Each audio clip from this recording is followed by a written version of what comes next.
اگر ان حضرات کے مطابق نور سے حضور علیہ السلام کی ذات بھی لی جائے تو اس کا معنی نور ہدایت ہوگا، اور یہ ہم بھی کہتے ہیں کہ حضور علیہ السلام نور بھی ہیں، یعنی نور سے مراد نور ہدایت بھی ہیں۔ حضور کے جسم سے ہدایت کا نور پھوٹ رہا ہے کہ جس نے مشرق و مغرب، شمال و جنوب میں اسلام کو اور اس نور کو پھیلا دیا۔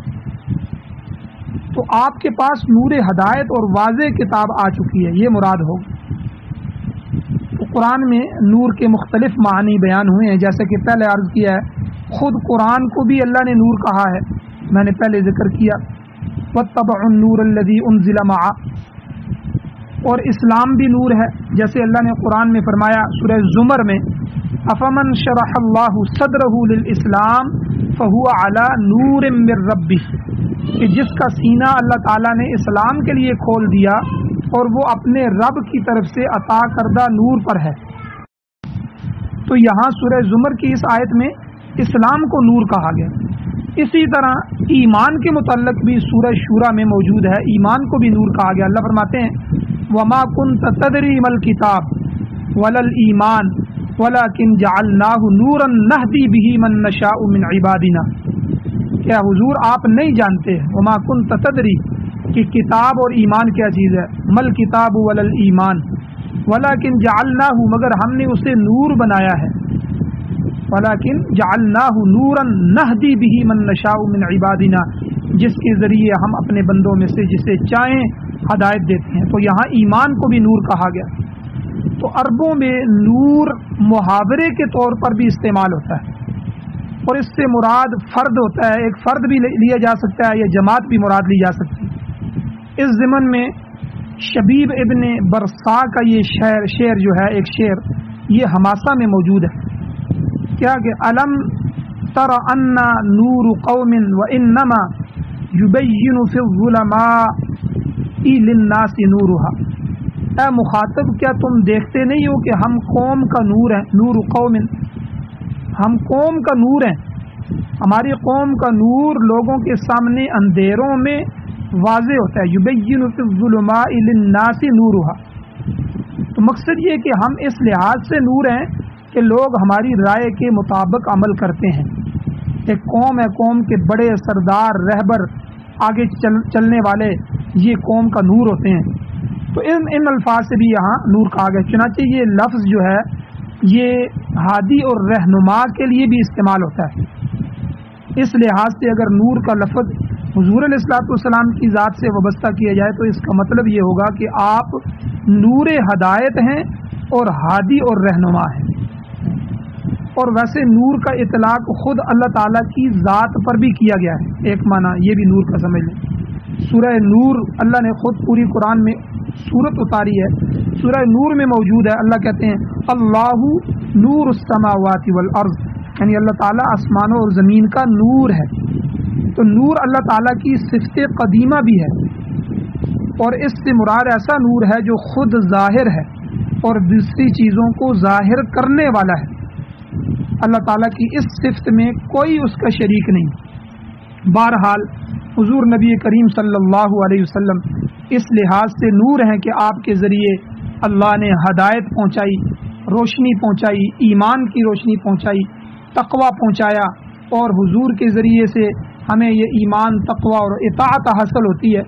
تو اس مفہوم سے کسی کو مجال انکار نہیں ہے، کوئی مجال نہیں کر سکتا کہ اس کا انکار کرے۔ تو اس لحاظ سے اللہ کے سارے نبی، سارے انبیاء نور ہدایت ہیں۔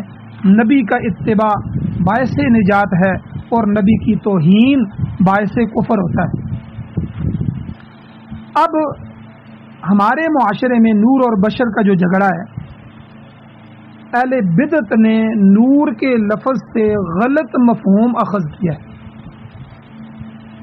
پہلی بات یہ کہ انہوں نے نور سے مراد حضور علیہ السلام کی ذات مبارکہ لے لیا ہے کہ آپ کی ذات، آپ کا جسم، آپ کے اعضاء، آپ کے جو ہے وہ ذات مبارکہ نور ہے، اور پھر اس کا تقابل بشر کے ساتھ کر کے حضور علیہ السلام کی بشریت کا انکار کر دیا۔ حالانکہ قرآن پاک میں کوئی ایک جگہ نہیں ہے، دو جگہ نہیں ہے، 5 10 جگہ نہیں ہے، 20 جگہ حضور علیہ السلام کو بھی اور دوسرے انبیاء کی بھی بشریت کا اعلان کیا گیا ہے۔ چنانچہ سب سے پہلے بشر انسان کون ہے؟ سب سے پہلے نبی حضرت آدم علیہ السلام ہیں. ان کے متعلق اللہ نے فرمایا انی خالق بشرا من طین، یعنی میں مٹی سے ایک بشر پیدا کرنے والا ہوں.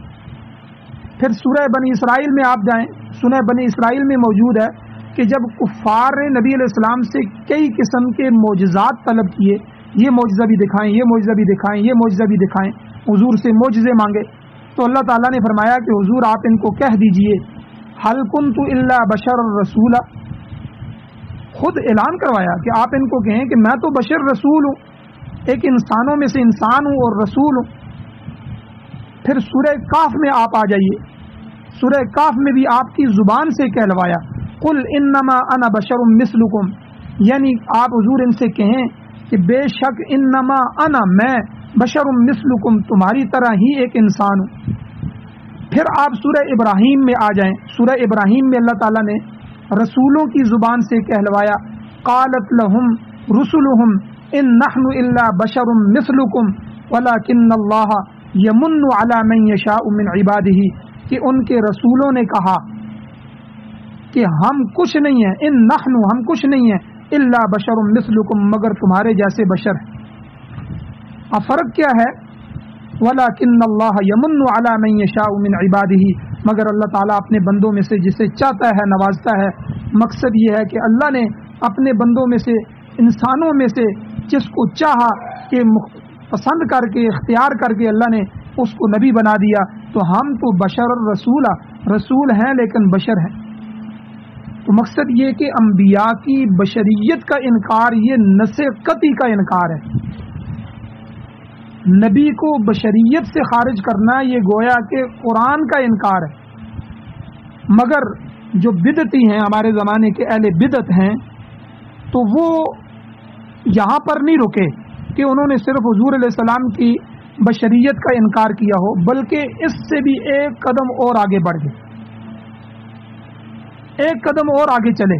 کیا کہا کہ نور من نور اللہ، کہ یہ خالی عام نور نہیں ہے جس طرح فرشتے نور ہیں، نورانی مخلوق ہے اور نور ہوتا ہے، بلکہ یہ اللہ کے نور میں سے نور ہے. جو اللہ کا ایک جسم ہے، اللہ کے جو ہے، اللہ تو جسم سے پاک ہے، جو اللہ نور ہے، اللہ نور السماوات والارض، تو اللہ کے نور میں سے یہ ایک نکلا ہوا نور ہے. تو آپ دیکھیں کیسا عقیدہ انہوں نے بنایا، گویا حضور علیہ السلام اللہ تعالیٰ کے نور میں سے ایک ٹکڑا ہے جو علیحدہ ہو گیا ہے. الیاذ باللہ، نعوذ باللہ، نعوذ باللہ. تو یہ تو وہی عیسائیوں کا عقیدہ ہو گیا، تین خداؤں والا عقیدہ، جسے سورہ زخرف میں یوں بیان کیا گیا کہ وَجَعَلُوا لَهُ مِنْ عِبَادِهِ جُزْءً، اللہ نے فرمایا کہ یعنی مشرکوں نے اللہ کے بندوں میں سے اس کا جز بنا لیا. مشرکین مکہ نے کہا کہ فرشتے اللہ کی بیٹیاں ہیں. بیٹی تو اپنے باپ کا جز ہوتی ہے، اس کا ایک حصہ ہوتی ہے، ماں کا جز ہوتی ہے. تو فرشتوں کو اللہ کی بیٹیاں بنا دیا مشرکین مکہ نے. اور اسی طرح عیسائیوں نے حضرت عیسیٰ علیہ السلام کو خدا کا بیٹا بنا دیا. یہودیوں نے حضرت عزیر علیہ السلام کو اللہ کا بیٹا بنا دیا. تو یہ بیٹا ہونا جو ہے یہ گویا کہ اس کا جز ہوتا ہے. تو یہ انکار بشریت ہے کہ گویا کہ یہ بشر نہیں ہے، یہ تو خدا ہے. تو اللہ تعالیٰ نے سورہ انبیاء میں آ جائیں، صاف فرمایا وما ارسلنا قبلک الا رجالا نوحی الیہم، اے نبی علیہ السلام آپ سے پہلے بھی ہم نے انسانوں ہی کو نبی بنا کر بھیجا. وما ارسلنا، نہیں ہم نے بھیجا، قبلک آپ سے پہلے میرے محبوب، الا رجالا مگر مرد ہی، بشر ہی بھیجے، ہم نے انسان ہی بھیجے، نوحی الیہم جن کی طرف ہم نے وحی کی ہے. گویا کہ اللہ اعلان کر رہے ہیں کہ سورہ انبیاء میں کہ تمام سابقہ انبیاء مرد تھے اور انسان تھے. اللہ کے وہ برگزیدہ بندے حضرت آدم علیہ السلام کی اولاد میں سے تھے، اور وہ کھاتے تھے، پیتے تھے، بازاروں میں بھی جاتے تھے، تمام جو امور طبی ہیں طبی امور انجام دیتے تھے. ان کی بیویاں بھی تھیں اور بیویوں سے وہ اولاد بھی رکھتے تھے، اور زندگی کے تمام تقاضے پورے کرتے تھے. ان پر پھر موت و حیات بھی طاری ہوتی ہے. اس کے ساتھ ساتھ وہ وہی الہی کی مورد تھے، اور وہ جس ہستی پر وہی نازل ہوتی ہے اس سے عالی مرتبت کوئی دوسرا انسان نہیں ہو سکتا. اور دوسری بات کہ اس مقام پر بعض لوگوں کو مزید غلط فہمی ہوئی ہے، مزید وہ یہ سمجھتے ہیں کہ حضور علیہ السلام کو انسان تسلیم کرنے سے الیاذ باللہ آپ کی توہین ہو جائے گی۔ ان کے مطابق حضور علیہ السلام کو انسان ماننا اپنے ہم مرتبہ خیال کرنا ہے۔ وہ سمجھتے جب انسان کہیں گے تو گویا کہ ہم اپنے ہی مرتبے میں ان کو لا رہے ہیں، ایسا ہرگز نہیں ہے۔ یاد رکھیں، مرتبے کے لحاظ سے کوئی شخص حتیٰ کہ کوئی نبی بھی آپ علیہ السلام کے برابر نہیں ہو سکتا۔ عام شخص تو دور کی بات، انبیاء میں سے کوئی نبی بھی حضور علیہ الصلوۃ والسلام کے برابر نہیں ہو سکتا۔ کوئی بھی آپ دیکھیں معاشرے میں جو ذی شعور آدمی ہے، جس کے اللہ نے عقل دی ہے، شعور دیا ہے، وہ اپنے اساتذہ کرام کو بھی، اپنے استادوں کو بھی اپنے سے اعلیٰ اور عرفہ سمجھتا ہے مرتبے میں، چاہے جائے کہ وہ نبی کی ذات مقدسہ کو اپنے برابر قرار دے۔ تو نبی علیہ السلام کو اپنے بھائی یا باپ کے ہم مرتبہ سمجھنا تو یہ تو کلمہ کفر ہے۔ نبی معصوم ہوتے ہیں جبکہ عام انسان خطا کار ہیں، یہ بھی فرق ہے کہ نبی انسان ہو کے بھی، بشر ہو کے بھی معصوم ہوتے ہیں، جبکہ عام انسان جو ہیں وہ خطا کار ہیں، خطا کے پتلے۔ لہذا یہ محض پروپیگنڈا ہے کہ فلاں شخص پیغمبر اسلام کو بڑے بھائی کے برابر سمجھتا ہے۔ اس کے باوجود انبیاء علیہ السلام کی انسانیت سے انکار نہیں کیا جا سکتا۔ وہ سب کے سب آدم علیہ السلام کی اولاد ہیں اور اپنے اپنے خاندان میں سے ہیں، ان کا ایک نسب ہے، اور حضور علیہ السلام کا نسب چلتا ہے تو وہ آدم علیہ السلام تک پہنچتا ہے۔ کتنی جگہ جو ہے مولانا طارق جمیل صاحب اور کتنے علماء ہر جگہ جو حضور علیہ السلام کے نسب کو بیان کرتے ہیں، ان کی بشریت کا انکار نہیں کیا جا سکتا۔ یہ سراسر گمراہی ہے اور کفر کے قریب ہے۔ تو بہرحال یہ تفصیل ضروری تھی۔ آگے فرمایا اللہ تعالیٰ نے تمہارے پاس اللہ کی جانب سے نور اور کتاب مبین آ چکی ہے، جس کتاب کی خصوصیت یہ ہے کہ یہدی بہ اللہ من اتبع رضوانہ سبل السلام، اس کے ذریعے اللہ تعالیٰ ہر اس شخص کو سلامتی کے راستے کی ہدایت دیتا ہے جو اس کی خوشنودی کی پیروی کرتا ہے۔ وَيُخْرِجُهُم مِّنَ الظُّلُمَاتِ إِلَى النُّورِ بِإِذْنِهِ، اور اپنے حکم سے اللہ انہیں کفر، شرک، بدعات، رسومات، رواج اور معاصی کے اندھیروں سے نکال کر اسلام، ایمان، نیکی اور تقوی کی روشنی کی طرف اللہ لے آتا۔ تو انسان کے دل میں روشنی، بصیرت اور یقین کامل پیدا ہوتا ہے۔ دوسرے مقام پر اللہ تعالیٰ نے ایمان اور اسلام کو روشنی اور کفر کو اندھیرے سے تشبیہ دی ہے۔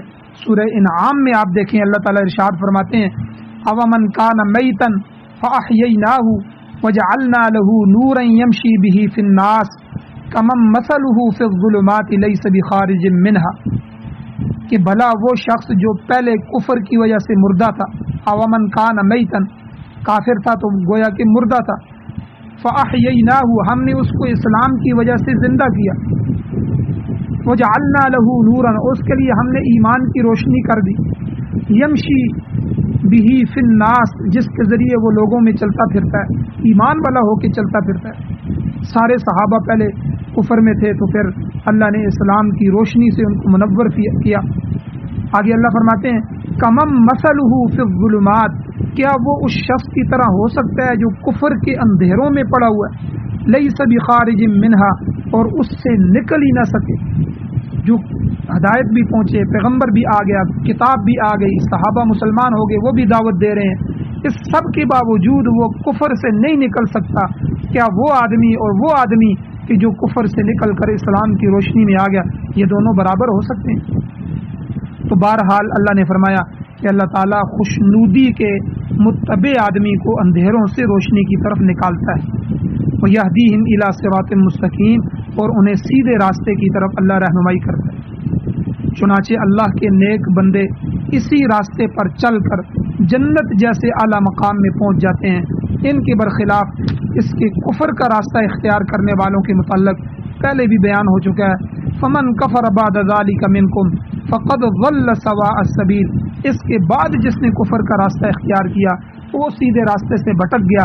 اس نے جس پکڈنڈی پر سفر کا آغاز کیا ہے وہ پکڈنڈی، وہ راستہ بالآخر اسے جہنم میں لے جائے گی۔ تو صراط مستقیم سے بھٹکنے والوں کا یہی انجام ہو۔ اللہ تعالیٰ سے دعا ہے اللہ ہمیں عمل کی توفیق عطا فرمائے۔ وآخر دعوانا الحمد للہ رب العالمین۔